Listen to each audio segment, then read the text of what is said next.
wanna talk to her sometime ទាំងដឹងថានាងមិនស៊ីនោះទេ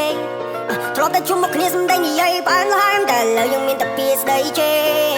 ខ្នល់យើងតាំងពីធ្លាប់កាយអូនណៃតែពេលនេះគ្មានវត្តមានអូនទេ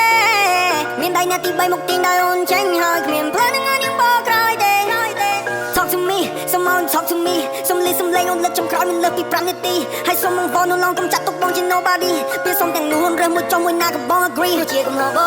ងអូនអូនសូមទៅផងមិនដែរឲ្យបាននេះពេលនេះសូមដល់លេខសូមអូននឹងបងឲ្យមានហើយក្នុងឡងនេះហើយរួយក៏អូនតែជាបង away គេត្រឹមតែជាមិនប្រាប់បងនោះទេ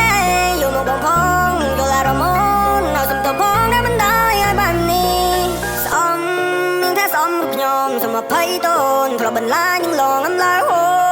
I know that I'm wrong ចោលរឿងកន្លងដែលបងល្អនឹងអូននាងថាមិនចង់ចាំនាងមិនចូលចិត្ត this lifestyle អត់សប្បាយយកខ្លួនទៅវងកម្មនាងថាខ្ញុំអត់ចេះស្មោះលួចមានសហាយបោកប្រាស់នឹងរាប់ឆ្នាំដូចយកកំបិតមកចាក់ត្រជាឈឺទ្រូងឆ្វេងធ្លេមកដល់ស្ដាំនៅពេលដែលនាងពុកពាចង់លូបរូបខ្ញុំចេញពីការចងចាំ me សូមអូន talk to me សូមសំឡេងអូនលើកចំក្រោយមានលើសពី5នាទីហើយសូមមកវល់នោះឡងកុំចាត់ទុកបងជា nobody ពេលសូមទាំងនោះរើសមួយចុងមួយណាក៏បង agree ជាកំណត់ប